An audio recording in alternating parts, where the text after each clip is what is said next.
So the idea for BAPs App came from talking to patients and also to the physiotherapists, and it seemed that there was a lot of variability in what information people were given and a bit of confusion on the behalf of the patients. So the app was developed through the Health Hack, and this was something which a medical colleague had told me about, and they'd gone through it the year before.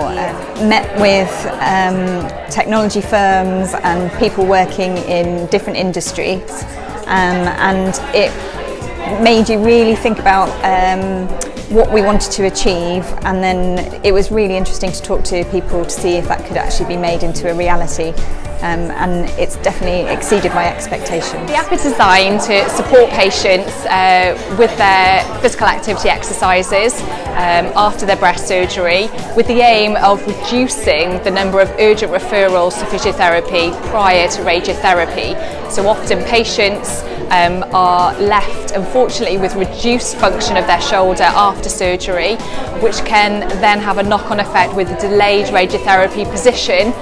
So the aim of the app is to try and encourage patients to be physically active with exercises as soon as they can after surgery, guided through a supportive app network. I had a mastectomy and node clearance back in 2017 and required treatment for breast cancer. I was asked by the consultant and the clinicians within the breast team to support them in a new development where we would share expertise and information with other people who are in my position. Having a cancer diagnosis and treatment propels you into a world of uncertainty. Life gets very busy, there's lots of appointments, lots of information that gets put your way, and lots of decision making.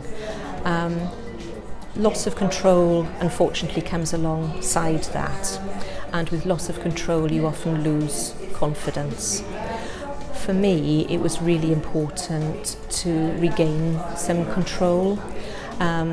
I wanted to lead my own recovery and to be centre of all the decision making.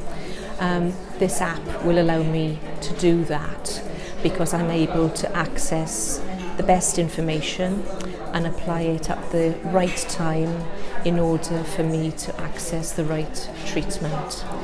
I think that the ability to regain control over your own self-care also improves your well-being, improves your confidence, and allows you to adapt to your new normal.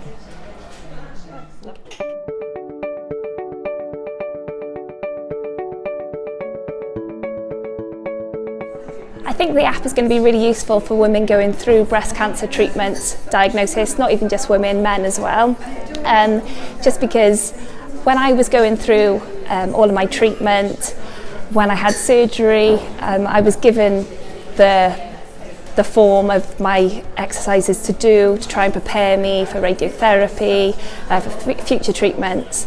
And I found the diagrams were good, but I still wanted to see it in person, and I wanted that reassurance that I was doing the exercises correctly.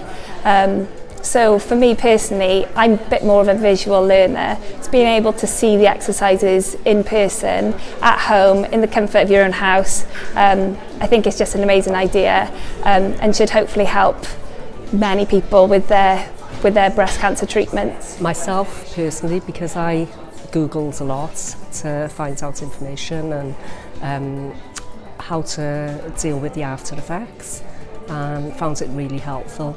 But I think this is more instructive than what I've looked at on internet, because you're looking at diagrams, and although you can see what you need to do, I think by watching somebody do exercises, I think you take it more on board.